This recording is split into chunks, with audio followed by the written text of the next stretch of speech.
Symbols of transformation, analysis, synthesis, recapitulation.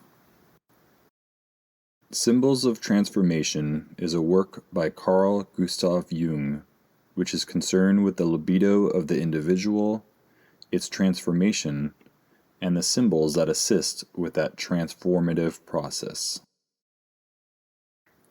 Libido can be viewed as a form of energy that provides the psyche, or the mind, with the resources it needs to respond to life and all the challenges presented. It is a driving force behind the tasks that we take up in life, and it has the ability to respond and overcome difficult situations.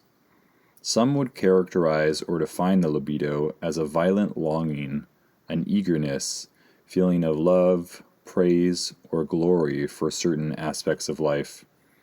It has a sense of intuition and can smell the right place for its direction to flow, while also knowing where it should not be directed. For the neurotic individual, the libido has been halted in its tracks due to an avoidance of life's realities.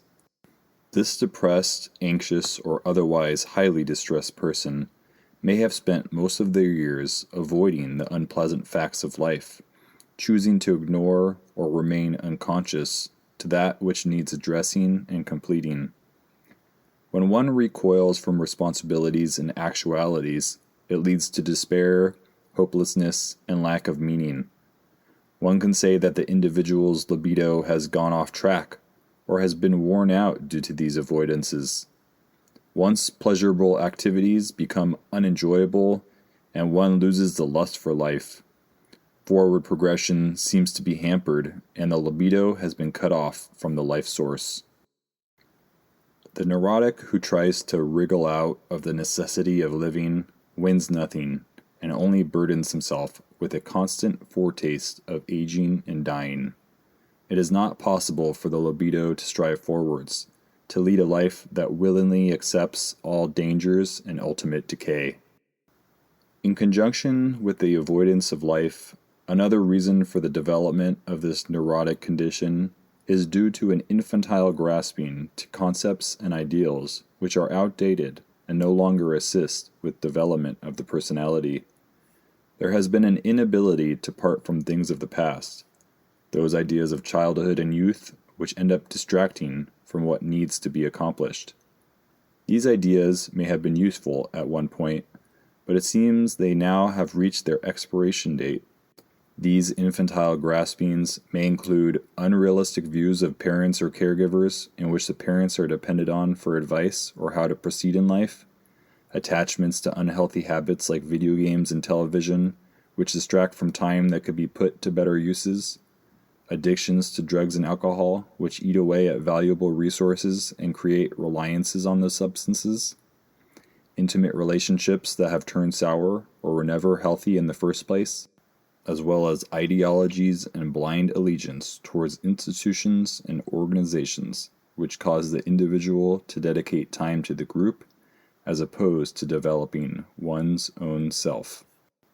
What was useful or functional to the previous state of being has become a hindrance to the neurotic of present day. One ends up becoming upset because life does not go their way, even though the attitudes and activities they continue to employ do not assist towards the things they desire deep within. Additionally, the neurotic may have resistances to the inevitable aspects of life, including aging and dying, and these too become barriers towards future development and unrealized potentials. Why should one move forward if death is the outcome? Ultimately, this person has a difficult time confronting their fears, longings, and deep desires, and in turn decides to either avoid life altogether or to cling to those outdated conceptions which no longer serve as a functional purpose. This means that they are in fact avoiding their own soul, their own depths. But the depths are where transformation of libido is made a possibility for personality integration. An individual is infantile because he has freed himself insufficiently, or not at all, from his childish environment and his adaptation to his parents, with the result that he has a false reaction to the world, On the one hand, he reacts as a child towards his parents, always demanding love and immediate emotional rewards. He is incapable of living his own life and finding a character that belongs to him. Going into one's own depths is brought on when one has regressed in life and the libido is in a state of limbo. During this period of regression, one is directed towards a state of introversion. Introversion provides the ideal opportunity for one to identify the inner processes of his being without distractions from the outside world and external influences. When one is introverted, the individual is given a rare chance to glimpse deep within themselves and pay attention to those faint voices of the night. One may be inclined to fasting or solitude as means to assist with this process, as ascetics have done for thousands of years past. In this state, one is more inclined to acts of self-observation, reflection, and meditation. Introversion has been described as self-brooding, heating with one's own heat, self-incubation, immersion in oneself, impregnating oneself, becoming one's own womb. Essentially, one is cutting themselves off from society and outside influences, and being within themselves at all times. Through introversion, one attempts to come into direct contact with nature, the root of being, the collective unconscious. In a sense, the created world is rejected and dismissed. Meanwhile, the acceptance and focus moves towards the inner, spiritual world. No longer is the external world and its constant source of images and information the basis for one's understanding. One attempts to move past the sense perceptions, and meanwhile move towards the inner perceptions of the mind. The libido having turned away from the concrete object, its object has become a psychic one, namely God. Psychologically, however, God is the name for a complex of ideas grouped round a powerful feeling. During introversion, the conscious mind can be emptied of its contents and create what was coined by Pierre Janet as abasement du niveau mental, a reduced state of concentration and attention, accompanied by a loosening of inhibitions and relaxation of restraints. By ridding oneself of conscious expectations and worries, a state of mind is made possible in which unexpected contents may emerge from the unconscious. This is when the unconscious mind can make itself felt as something real to the conscious of the neurotic. The aim of this process would be to reconstitute a psychic balance between unconscious and conscious spheres of the psyche. Due to the one-sided attitude of the conscious mind and its constant focus on the will of the ego, the individual seems to have found himself at a standstill and without an ally that can help him with his condition. The hope now is for the collective unconscious to provide the compensation that the conscious mind could not provide for itself.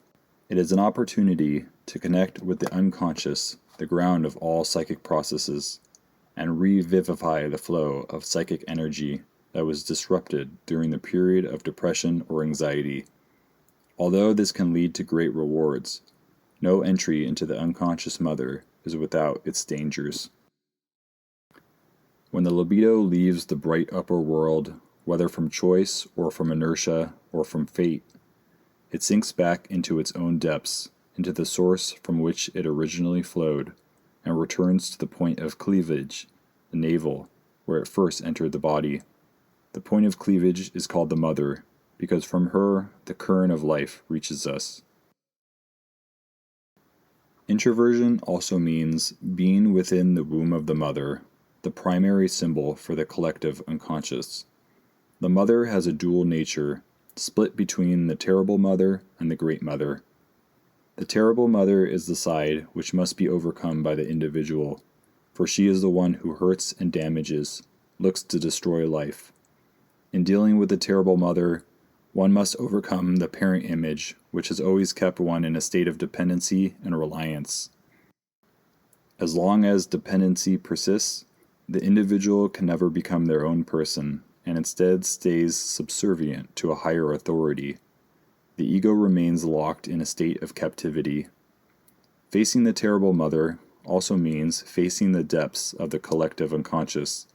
This is no easy process, and the individual needs all the cunning and strength possible to achieve victory, as this is claimed to be a battle only suited for a hero.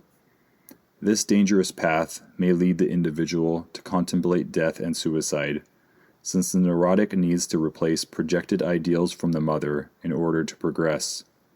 Unfortunately, the projections can only be withdrawn back to one's own self, which means one must form a reliance on their own strength and capabilities, while recognizing their own shortcomings and deficiencies. If the threat from the collective unconscious can be faced, meaning one can withdraw projections and move past the parents' images, the terrible mother morphs into the great or benevolent mother. She becomes that which fulfills and carries towards goals. The once feared and avoided parts of life become what lead one down the path towards greater possibilities.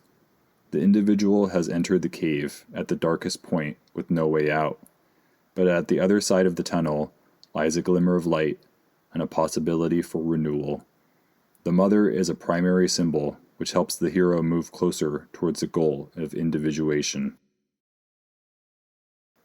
A symbol is an indefinite expression with many meanings, pointing to something not easily defined and therefore not fully known. The symbol therefore has a large number of analogous variants, and the more of these variants it has at its disposal, the more complete and clear-cut will be the image it projects of its object. The symbol is a primary tool for the transformation of libido. The symbol allows for contents which would be unknowable by the intellectual, conscious, and rational mind to be assimilated and incorporated. Symbols allow for contents which would normally be feared to instead be accessed and rendered harmless by consciousness, eventually leading to an increase in meaning and power for personality. If the mind always relies on rational ways of acting and thinking, the unconscious is disregarded and cannot be assimilated. This type of attitude often leads to all sorts of wrong ways and disasters for the individual in question. The will of the ego may think it has the right idea, but the calamities of life tell another story. Opposed to the ego's will, the symbol stands as an irrational and suggestive measure which is provided by the collective unconscious for compensational purposes to assist the libido in transforming into a higher, spiritualized state. Some forms of symbols include the rising of the sun, symbolizing the expanding of consciousness for the hero, immersion into the sea or the entry into the cave as a symbol for descent into the unconscious, and the battle with the dragon or serpent as an encounter with the shadow side of one's personality. Each of these symbols provide the mediating factor by which the conscious mind is able to more fully integrate what is being depicted within the psyche. When intellectual formation fails, the symbol becomes the saving grace for the one who needs conscious compensation.